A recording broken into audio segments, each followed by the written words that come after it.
Hi, in this video I'm going to explain about sequences and series. A sequence, the name itself indicates, it is an arrangement or it is an order. A sequence is an arrangement of numbers in a particular order. And here, when we arrange the numbers, we follow some method or rule. For example, let us say that here we have 1, 2, 3, 4, 5, so on up to some infinite values we have here. Now this one we can call as a sequence because see here you can see that between two numbers, if you take any two numbers here, the difference between any two numbers is here same, that is 1 only. That is, if I take 1 to this 1, if I add 1, then I get 2. Again, if I add 1, I get 3. Again, if I add 1, I get 4. So the rule is that here, for each number, plus 1 is added. So, in the same way, if I consider here 2, 4, 6, 8, 10, this is also known as a sequence. See here also, there is a difference. That is, after 2 we have 4, after 4 we have 6, then 6, after 6 we have 10. So here see, for 2 is added, then we get 4. Again for 4 we have to add 2. Again we get 6 here. For 6 we have to add 2. We get here 8 here. So this is nothing but a sequence. Not only adding, you can subtract, add, divide or multiply any values so that the sequence, the difference between two values between the sequence must be same. Then we can call that one as a sequence. So a sequence is an arrangement of numbers in definite order according to some rule. Here the rule means it may be adding the values, subtracting the values, multiplying the values or dividing the values. And in this sequence, see we have these values. These values are known as terms of the sequence. That is, here we can say that this is term 1, term 2, term 3. Like this way we can indicate these terms by using A1, A2, A3 up to AN. And here for each term, when we represent the term, we give here the subscript. This is known as the subscript. That is A1, that is the first term. A2 means second term. AN means nth term. So this is known as a subscript. That subscript indicates the position of the term in the sequence. Like suppose if you have A2, that indicates that we are referring the second element. AN means we are referring the nth element. So like that way, the position also you can identify by using these values, and these are known as subscript. And here the last term is known as the general term or nth term.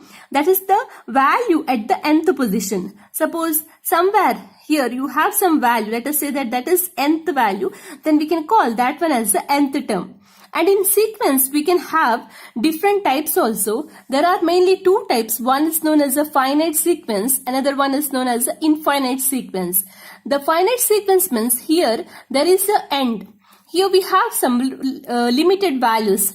Like suppose if you want to have a sequence of odd numbers less than 10, then we can have 1, 3, 5, 7, 9. We can't take 11, 13 because here it's given that less than 10. So this is known as a finite sequence because see here we have values, and the difference between the values, there is a relation between, if you take any two numbers from this sequence, then there is a relation, that is 1 and 3. If you take here 1 plus 2 if you add, then we get here 3. Then 3 plus 2 if you add, we get here 5. So there is a relation here. Some rule is followed to make the sequence. So that's why this is known as a sequence, and here there is an end. So that's why we can call this one as a finite sequence. Next we can have infinite sequence. Infinite sequence means here we have many values and which the sequence never ends. It goes on continuing. That is known as the infinite sequence. Suppose if you want a sequence of even numbers, in that case, see, 2, 4, 6, 8, 10, 12, 14, 16, like this way, there is no end for this sequence, and that's why this is known as an infinite sequence. Next, again, further we can have another type of sequence which is known as a Fibonacci sequence. Fibonacci sequence means here we are not following any particular pattern. In the case of finite or infinite sequence, we follow some rule. That is between, if you take any two numbers in that sequence, then there is some method is used. It may be adding same values. for each number, or it may be subtracting same value from each number. But here in the case of Fibonacci sequence, the arrangement of numbers is not following any pattern. Just here we take two numbers, and based on that two numbers, we find the next value. That is known as the Fibonacci sequence. That means, see, in the case of Fibonacci sequence, here if I take A1 means always first term and A2 means second term. So in the case of Fibonacci sequence, we take first and second term as 1. And based on this, we are finding the next value. That is, the next term, A3, is the sum of the previous two terms. That is, here we know the value of first and the second term. So the third term is A1 plus A2. A1 is 1, A2 is also 1. So 1 plus 1, that will give you the third term, that is nothing but 2. Again, the fourth term is the sum of the previous two terms. That is A3 plus A4. That is nothing but this one, fourth term. Again, next, the fifth term. The fifth term is the sum of the previous two terms. In the same way, the sixth term is the sum of the previous two terms. Like that way, we are finding the value. See here, for example, this is A1. Then this one we can take as A2. Then A3 value we can find out by adding A1 plus A2, previous two values. Then this one, A4, we can find out by adding A2 plus A3. That is 2 plus 1, which is 3. In the same way, A5 we can find out by adding A4 plus A3, which is 3 plus 2, that is 5. Then A6 we can get by adding previous two values, that is A4 plus A5, that is 3 plus 5, which is 8. So this in this way we are finding the values. So here see, if you compare each number, that is any two numbers if you take, then if you try to find the difference or if you add any values, then there is no here particular pattern or any rule is not followed. Between 2 and 3, if you consider that the difference is 1. In the same way, 3 and 5, if you take the difference is 2. Here there is no particular pattern, but based on the first two terms, we are finding the sequence, and that is known as a Fibonacci sequence. So in the case of Fibonacci sequence, the value, the next number we are finding, the next number is the sum of the previous two number. So that's why to generate a Fibonacci sequence, we can write this particular general term formula, that is an is equal to an minus 2 plus an minus 1. See, an minus 2, that is the previous two terms. For example, if you need here a sixth term, then we can write a4 plus a5, which is nothing but see, a6. Let us say that n is 6 here. Then 6 minus 2, that is 4, plus 6 minus 1, that is 5. So like this way, we can find out the next term values by using this general term formula. And here the n value is greater than 2. That is because, see here, whenever we generate a Fibonacci sequence, we take here the first two terms as 1. That is already known. And based on this, we are generating the sequence. So that's why here, this is the formula with n greater than 2. Next, the sequence also we can write in the form of function also. You know, function means it consists of domain. The domain is here when we consider a sequence, we consider here the natural number. Always we take the set of natural number as a domain of the sequence. So the set of natural number or the subset of the natural number is a domain for this particular sequence when we consider the sequence as a function.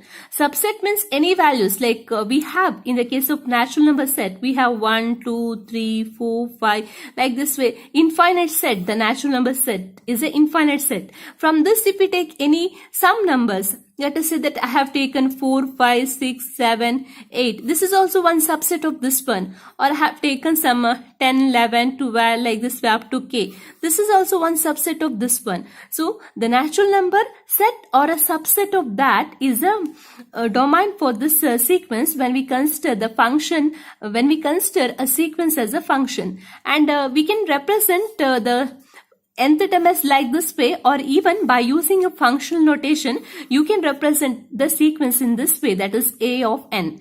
That indicates that sequence as a function. Next, here we have one more concept that is known as a series. The series means it is also a sequence. In the case of series, we have a sequence, but here we are using the plus symbol. It is the summation of the sequence terms. Like for example, let us say that we have A1 plus A2 plus A3 plus so on up to AN. This is a sequence. Now, this sequence, if you write by using a plus sign like A1 plus A2 plus A3 plus so on up to AN, then we call this one as a series, where all the sequence terms, sequence values are added. And this series we represent by using a compact form or sigma form. That is, we use a sigma symbol, and here we have two values. That is, on the base and top, we have two values. This is the starting value you have to mention, and this is the end value you have to mention. And here you have to write the nth term. That is, for example, for this, see, we start the values from the 1 and up to n. So you can take any variable k. Let us say that k, m, anything. N I can't take because here already we have. So k is equal to 1. 1 to where? Up to n. This sequence has the value starting from 1 to n. So k is equal to 1 to n. And the general term formula is an we can write. So by this way also we can represent. So this is known as a series, where series means it is the summation, the total of all the sequence terms. And here the series also, we can have finite series or either we can have infinite series.